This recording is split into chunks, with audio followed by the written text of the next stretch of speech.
G20 summit के लिए राजधानी दिल्ली दुल्हन की तरह सज धज कर तैयार है। 9 और 10 सितंबर को होने वाली G20 समिट की भारत अध्यक्षता कर रहा है और इस समिट की मेजबानी में भारत करोड़ों रुपए भी खर्च कर रहा है। ऐसे में लोगों के मन में ये सवाल आ रहा होगा कि आखिर ये G20 है क्या? इस समिट से हमको और आपको क्या फायदा होने वाला है? आज के खर्चा मारी में इसी पर विस्तार से बात करेंगे। जानेंगे कि G20 क्या है और भारत को इस समिट से क्या हासिल होने वाला है।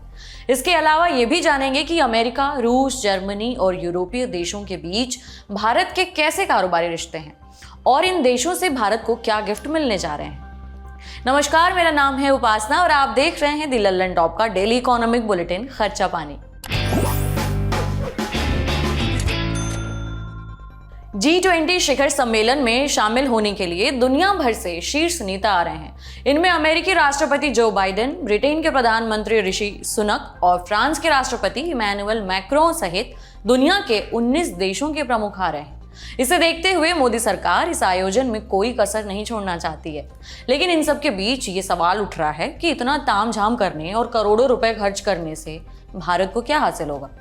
इस पर बात करेंगे, लेकिन पहले फटाफट जान लेते हैं कि G20 क्या है। G20 ग्रुप दरअसल दुनिया के 20 सबसे ताकतवर देशों का एक समूह है। साल 1999 में जब एशिया में आर्थिक संकट आया था, तब कई देशों के वित्त मंत्रियों और सेंट्रल बैंक के गवर्नरों ने मिलकर एक फोरम बनाने की सोची, जहां पर ग्लोबल आर्थिक मुद्दों पर चर्चा की जा सके। हर साल G20 शिखर सम्मेलन का आयोजन राष्ट्रपति पद के नेतृत्व में किया जाता है, जो इसका हेड होता है। इस बार इसकी अध्यक्षता भारत कर रहा है। G20 की पहली बैठक साल 2008 में अमेरिका के वॉशिंगटन में हुई थी। अब तक इसकी कुल 17 बैठकें हो चुकी हैं। भारत G20 की 18वीं बैठक की मेजबानी करने जा रहा है। G20 ग्रुप में 19 देश शामिल हैं। इनमें अर्जेंटीना, ऑस्ट्रेलिया, ब्राजील, कनाडा, चीन, France, Germany, Bharat, Indonesia, Italy, Japan, Republic of Korea, Mexico, रूस, सऊदी अरब, दक्षिण अफ्रीका, तुर्की, यूनाइटेड किंगडम और अमेरिका शामिल हैं। इसके अलावा इस ग्रुप का 20वां सदस्य है यूरोपीय यूनियन। शुरुआती दौर में इस ग्रुप का फोकस अर्थव्यवस्था से जुड़े मुद्दों पर चर्चा करना रहा था, लेकिन समय बीतने के साथ साथ इसका दायरा भी बढ़ता गया। अब इसमें विकास, स्वास्थ्य, कृषि, ऊर्जा, पर्यावरण, जलवायु परिवर्तन और भ्रष्टाचार विरोधी जैसे मुद्दे भी गिने जाते हैं। G20 की ताकत का अंदाजा इस बात से लगाया जा सकता है कि इसके सदस्य देशों के पास दुनिया की 85% GDP और 75% वैश्विक व्यापार और दुनिया की 2/3 आबादी इसमें शामिल है। एक्सपर्ट्स का कहना है कि G20 की मेजबानी का भारत को काफी फायदा होगा। G20 समिट से भारत की छवि और मजबूत होगी। मीडिया रिपोर्ट्स की माने तो G20 के मंच पर आर्थिक विकास, पर्यावरण, स्वास्थ्य, शिक्षा, कारोबार के क्षेत्र में सहयोग बढ़ाने पर चर्चा होगी। लेकिन सबसे जरूरी सवाल है कि इस बैठक से हमें और आपको क्या फायदा हो सकता है। इसे समझने के लिए हमने एक्सपर्ट से बात की है। दुनिया के 19 भारत को छोड़ के सबसे शक्तिशाली देश यहाँ पर आ रहे हैं। मुझे लग रहा है सबसे बड़ा फायदा होने वाला, अगर बिल्कुल उसको पॉइंटर्स की तरह हम मेंशन करें, तो भारत में आगे निवेश बढ़ेगा, जिससे रोजगार के अवसर उत्पन्न होंगे। भारत को फ्री ट्रेड एग्रीमेंट्स करने का मौका मिलेगा और भारत की छवि दुनिया भर में, या मैं कहूँ भारत की साख दुनिया भर में बढ़ने वाली है। ऐसे समय में जब भारत दुनिया की सबसे तेज बढ़ती हुई अर्थव्यवस्था है, भारत दुनिया की 5वीं सबसे बड़ी अर्थव्यवस्था है, तीसरी बनने की तरफ अग्रसर है।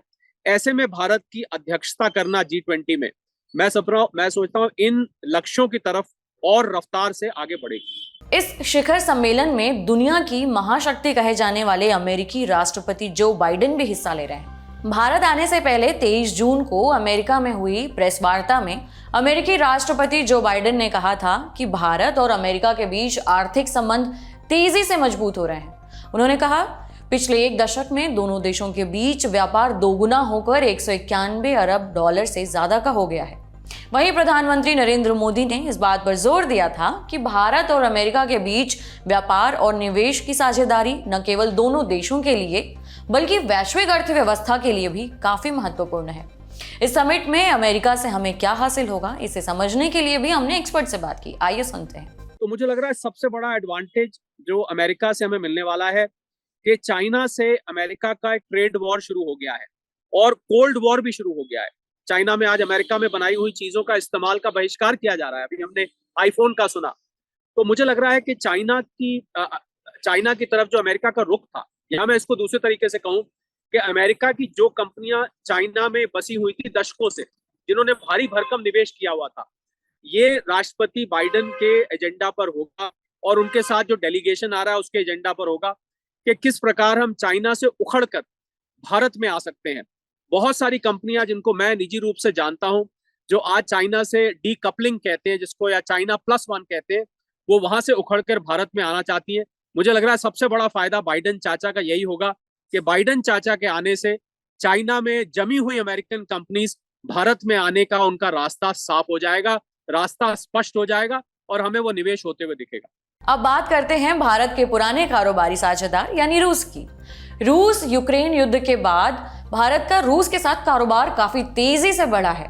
अप्रैल जून की तिमाही के आंकड़े देखें तो रूस से भारत का आयात 9.27 अरब डॉलर का रहा है, जो सालाना आधार पर 369% ज्यादा है।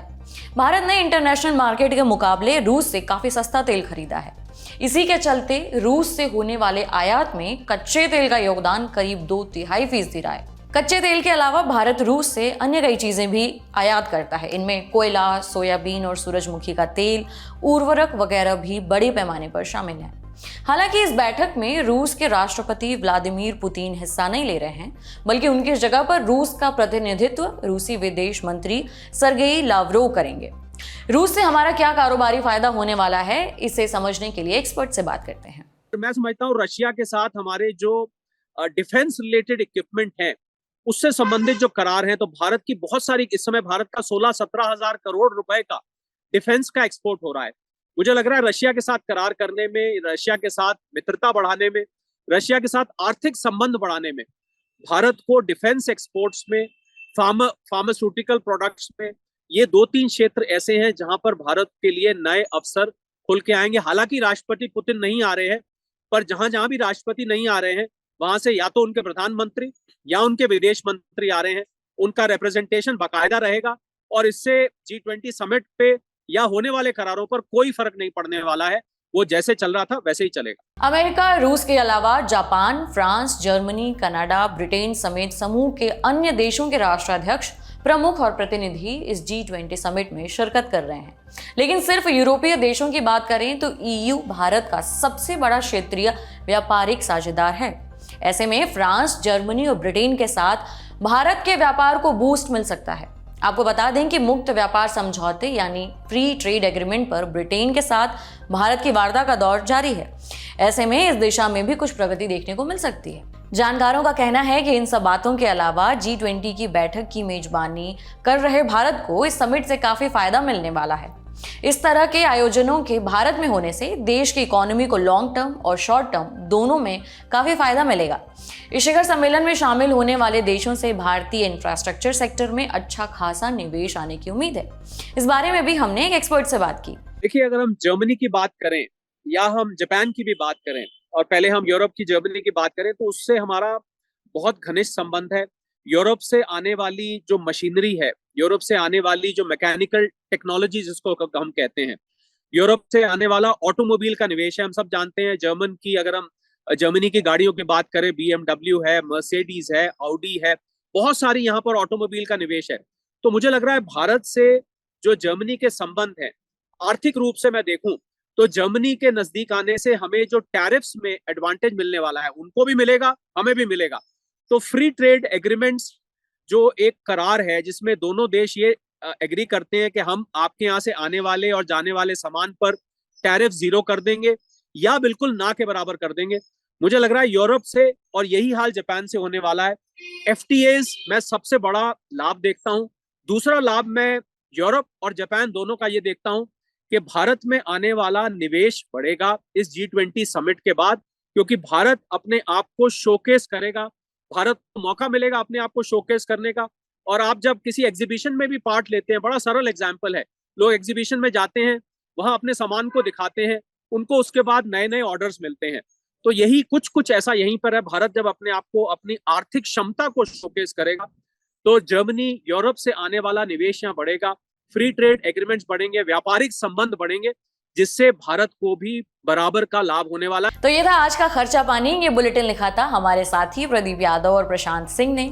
शो को लेकर आप अपनी राय यहाँ कमेंट बॉक्स में जरूर दें। अगले एपिसोड तक अपना ख्याल रखें। शुक्रिया।